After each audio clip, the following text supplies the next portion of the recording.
JD small learning की बेहतरीन परीक्षा उपयोगी सीरीज आओ करें तैयारी 27 फरवरी की इस श्रृंखला के अंतर्गत मैं दिनेश चंद तिवारी आपके साथ सॉल्व कर रहा हूं उत्तराखंड बोर्ड के 2024 का प्रश्न पत्र। दोस्तों, हमने अपनी पिछली वीडियोज में 2 मार्क्स तक के सवालों को कंप्लीट बना लिया था और आज हम देखेंगे कि बोर्ड हमें 4 मार्क्स में सवाल किस रूप में पूछता है। तो आइए शुरुआत करते हैं अपने पहले क्वेश्चन से। यह इस श्रृंखला का 19 क्वेश्चन होगा, 18 तक सॉल्व हो चुके हैं। यदि ए और बी क्रमशः -2, -2 और 2, -4 हों तो बिंदु P के निर्देशांक ज्ञात कीजिए ताकि AP = 3/7 AB हो और P रेखाखंड AB पर स्थित हो। सवाल पूछ लिया गया है निर्देशांक ज्यामिति से और दी गई जानकारी को हम समझने की कोशिश करते हैं। यदि A और B क्रमशः -2, और 2, 4, तो यहाँ आप बना लीजिएगा, एक पॉइंट पे बिंदु A रख दीजिए और एक पे B रख दीजिए। तो ये A है और यह B है। इसके निर्देशांक दे रखे उन्होंने -2, -2 और B के निर्देशांक लिखे उन्होंने 2, -4 और यहाँ पर उन्होंने कहा कि कोई बिंदु P है। बिंदु P के निर्देशांक हमें निकालने हैं। यदि AP इक्वल से कह रहा है कि 3/7 AB हो और P रेखाखंड AB पर स्थित हो। आप ध्यान दीजिएगा, अगर हम यहां से देखें दोनों बिंदुओं से हमें जो दिया है A इक्वल से हमारे पास -2, -2 और B इक्वल से है हमारे पास 2, -4। तब यहाँ पर x1 और x1 इक्वल हो जाएगा। A का निर्देशांक पहला वाला x लिखा जाता है तो -2 और B का भी पहला वाला निर्देशांक x लिखा जाता है तो 2। ऐसे ही y1 और y1 की जगह लिखेंगे हम A का सेकंड वाला निर्देशांक यानी y वाला निर्देशांक, ऐसे ही B में y वाला निर्देशांक लिख लिया हमने, लिख लिए इनके निर्देशांक अलग अलग। अब उन्होंने यह कहा कि बिंदु P रेखाखंड AB पर स्थित है। बिंदु P रेखाखंड AB पर स्थित है। AB पर स्थित है। ध्यान रखिएगा, ये सवाल में दिया गया है। तो इस कंडीशन में उन्होंने यह कहा है कि AP इक्वल्स है 3/7 AB। यह क्वेश्चन में दिया गया जानकारी है। अब आप ध्यान से देखिएगा, ये जो AB है, क्या यह AP प्लस PB के दोनों को ऐड करके मिला हुआ है? हाँ जी है, क्योंकि AB टोटल कह रहा है तो इसको इस रूप में लिखा जा सकता है। AP इक्वल्स लिखा जा सकता है 3/7, हम कह रहे हैं AP plus PB, AP plus PB AB के बराबर ही है। अब हम यह करेंगे कि 7 का मल्टीप्लाई कर देंगे, क्रॉस मल्टीप्लाई AP के साथ में, तो यह लिखा जाएगा 7AP equals 3 into AP plus PB। इसको सॉल्व कर देंगे तो यह बनेगा 7AP equals 3 into AP, 3AP plus 3PB into 3PB। AP वाले पोर्शन को हम एज इट इज ट्रांसपोज करके LHS लेके आ रहे हैं, तो हम लिख रहे हैं 7AP माइनस 3AP, क्योंकि एक जैसी टर्म्स हैं, और इक्वल्स लिखेंगे 3PB। तो 7 में से 3 को निकाल दीजिए तो 4 आएगा। 4AP इक्वल्स लिखा जाएगा 3PB। अब यहां पर ध्यान दीजिएगा दोस्तों, AP और PB यानी PB को हम इसके अपॉन में लेके आ रहे हैं तो 4 इसके अपॉन में चला जाएगा, अर्थात हम यह कहेंगे AP रेशियो PB बट्टे के रूप में भी लिखा जाता है 3/4 यानी 3/4। हम इसको इस रूप में लिख सकते हैं या 3/4 लिख देता हूं। ध्यान रख लीजिएगा, इसको मैं लिख रहा हूं 3/4। यहां तक क्लियर हो गया मेरे हिसाब से आपका। अब जरा गौर कीजिएगा, यह रेशियो आ गया है तो आप लिख सकते हैं M1 रेशियो M2 इक्वल्स 3/4, यानी हमारे पास M1 रेशियो M2 बराबर आ गया 3/4। अब जब आपके पास रेशियो भी गिवन में हो, x1 x2 गिवन में हो, तब आप जानते हैं कि आप विभाजन सूत्र का यूज करते हैं। तब आप लिख लेंगे, यदि माना P के निर्देशांक x और y, तब यहां लिख लीजिएगा माना P के निर्देशांक x, y, x comma y है। ये बिल्कुल नोटेड रखिएगा। तब आप लिखते हैं कि विभाजन सूत्र से, यहां लिख देता हूं विभाजन सूत्र से हम लिखते हैं x equal m1 x2 plus m2 x1 whole divided by m1 plus m2, और ऐसे ही y के लिए लिखते हैं, y इक्वल से लिखते हैं हम m1 y2 plus m2 y1 upon m1 plus m2। यह फॉर्मूला आपको अच्छे से विदित में है, यानी जानकारी आपके पास है। अब आपको पता है कि m1 और m2 आपके पास है, x1 x2 हमने शुरू में ही मैंने आपसे कहा था कि हम यहाँ एक चार्ट बना लेते हैं, हमें बाद में मदद करेगा। तो हमने इस चार्ट पे m1 x1 की वैल्यू भी लिख ली है। तो p के निर्देशांक हम निकाल रहे हैं, तो पहले x के निकाल लेते हैं। तो x इक्वल लिख लेते हैं, m1 की जगह हम रखेंगे 3 और इंटू x2 की जगह पर देखिएगा तो 2, तो हम रख देंगे 2, प्लस का साइन लगा देंगे। अब यहाँ पर m2 की जगह रखेंगे 4 और x1 की जगह पर है हमारे पास -2 है, तो यहाँ रख देंगे -2 और अपॉन लिखेंगे 3 + 4। अब इसको हम निकाल लेते हैं, तो x बराबर हो जाएगा 3 × 2 = 6 प्लस -8 अपॉन 7। इसको सॉल्व कर दीजिएगा, तो माइनस में से निकालोगे तो -2/7, यह हमारे x के निर्देशांक निकल के आ गए। ऐसे ही अब हम y के निर्देशांक निकाल लेते हैं।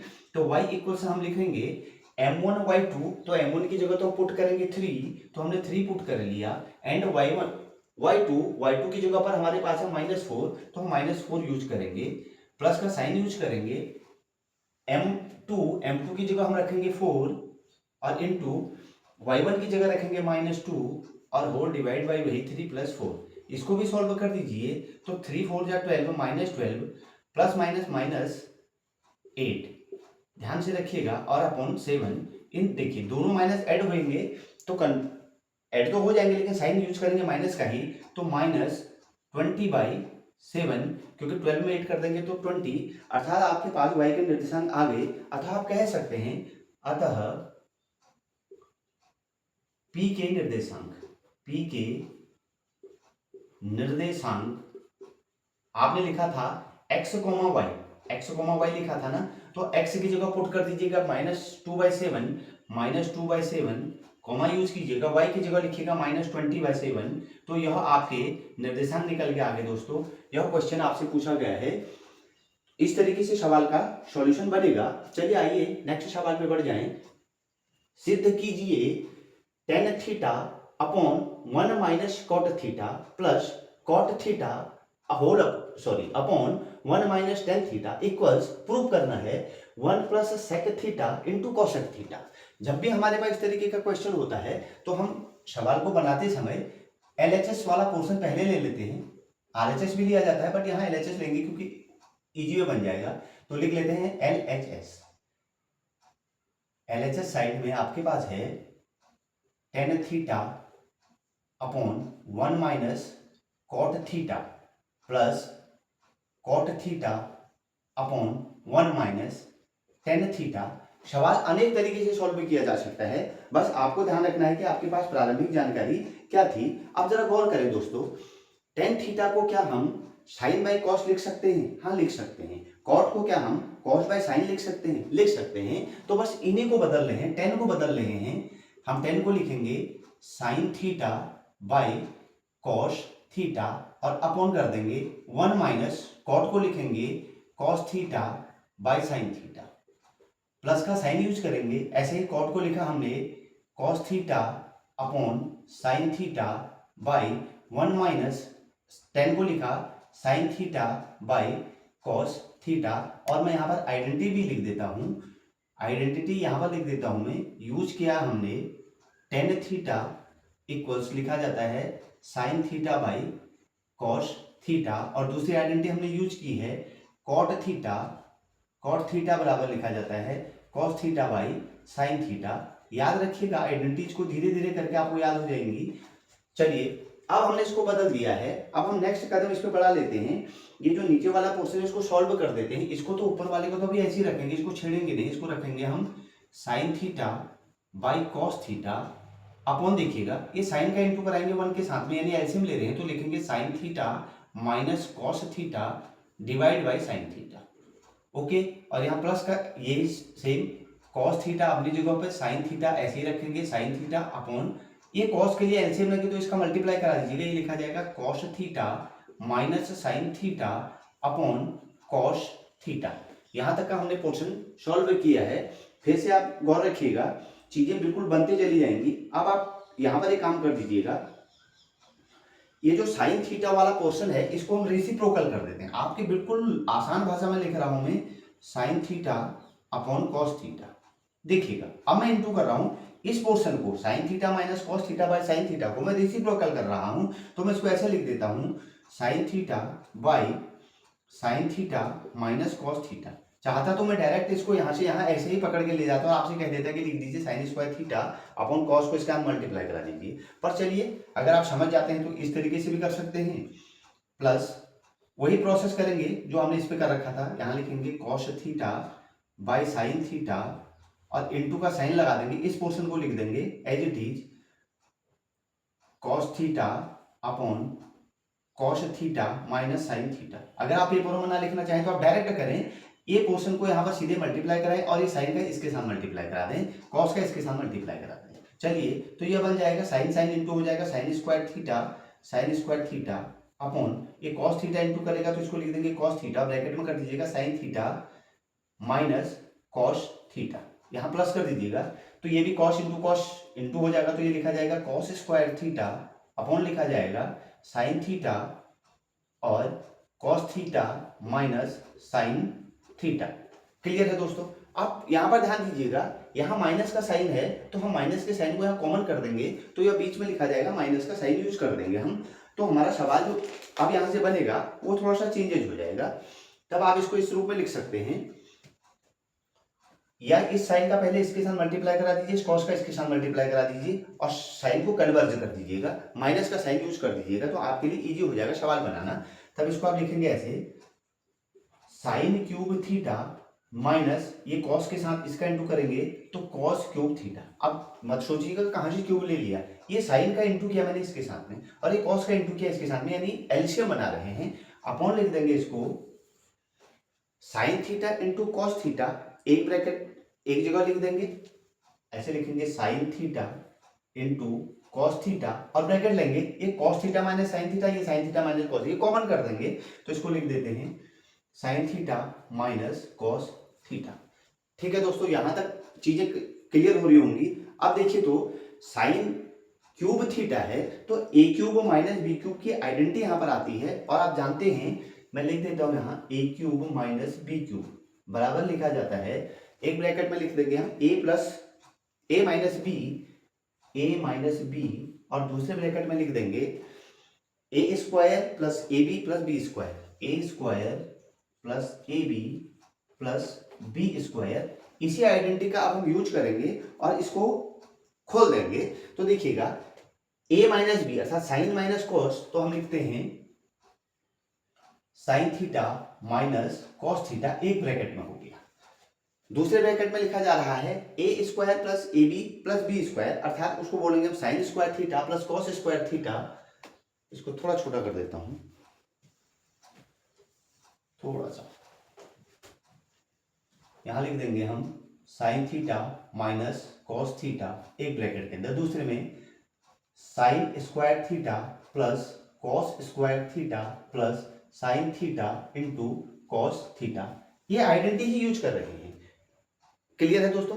साइन स्क्वायर को और इसको मैंने साथ ही लिख दिया है, ये कंफ्यूज मत कीजिएगा। अपॉन में जो रहेगा वो तो एज इट इज रहेगा, sine theta into cos theta, sine theta into cos theta और into sine theta minus cos theta, sine theta minus cos theta. यहां तक ठीक है। अब आपको आइडेंटिटी पता है कि sign square theta plus cos square theta 1 के बराबर लिखा जाता है, तो यहां हम लिख देंगे और एक उससे पहले काम कर दीजिएगा, इससे इसको कैंसिल करा दीजिए क्योंकि ये तो ये एज इट इज है, एक जैसी चीजें हैं, कट जाएंगी। और ये साइन स्क्वायर थीटा यहां लिख दूं मैं, sign square theta plus cos square theta equal जो होता है 1 के बराबर, तो इसको हम 1 लिख रहे हैं, तो इसको हम लिखेंगे 1 plus sign theta into cos theta upon जो है नीचे वाला पोर्शन इसको ऐसे ही रखेंगे, sine theta cos theta into, बस इतना ही आ रहा है ना, यही लिखेंगे। जो हमारे पास बचा पड़ा है उसी पोर्शन को लिखेंगे, वो तो कट गया हमारे पास, तो यहाँ लिख देता हूँ sign theta into cos theta. Clear है दोस्तों। अब यहाँ पर ध्यान रखिएगा 1 plus sign theta into cos theta upon sine theta into cos theta, तो इसको हम इस रूप में लिख सकते हैं। ये 1 एक बार इसको टोटल को डिवाइड करेगा तो इसको ऐसे लिखा जा सकता है 1 upon sine theta into cos theta plus ये एज इट इज रहेगा तो इसको लिखेंगे sign theta into cos theta upon sine theta into cos theta. क्या इसको ऐसा लिख सकते हैं? आप सोच के बताइए। बिल्कुल ऐसा लिखा जा सकता है क्योंकि वो डिवाइड के पोर्शन में है। अब ये डिवाइड के पोर्शन में आप गौर करें, ये पोर्शन इसको कैंसिल कर देगा तो यहाँ तो 1 हो जाएगा, तो इसको ऐसे लिख रहा हूं मैं, देखिएगा 1 upon sine theta into 1 upon cos theta और प्लस 1। ठीक है।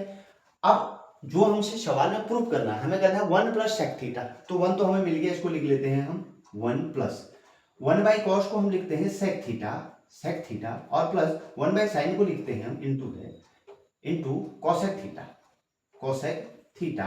ये हमने प्रूव कर दिया इक्वल्स RHS के, ये प्रूव हो गया। और मैं इसकी आइडेंटिटी यहाँ लिख देता हूँ आपके पास 1 बाई साइन थीटा इक्वल्स लिखा जाता है कोसेक थीटा और 1 बाई कॉस थीटा इक्वल्स लिखा जाता है सेक थीटा। ये आइडेंटिटीज है। आपने देखा दोस्तों कि बोर्ड आपसे 4 मार्क्स के सवाल किस तरीके से पूछ रहा है और आपको इन सवालों को बनाना किस तरीके से है। आपने वर्ष भर खूब तैयारियां कर रखी हैं। बस एक क्विक रिवीजन है क्योंकि अब तो बिल्कुल ही पास में आ गए हैं दिन। तो हमारे चैनल पे आके आप अपनी स्टडी को और मजबूती दें, अपने अध्ययन को और बना के रखें, खूब तैयारियां करें। Thank you very much.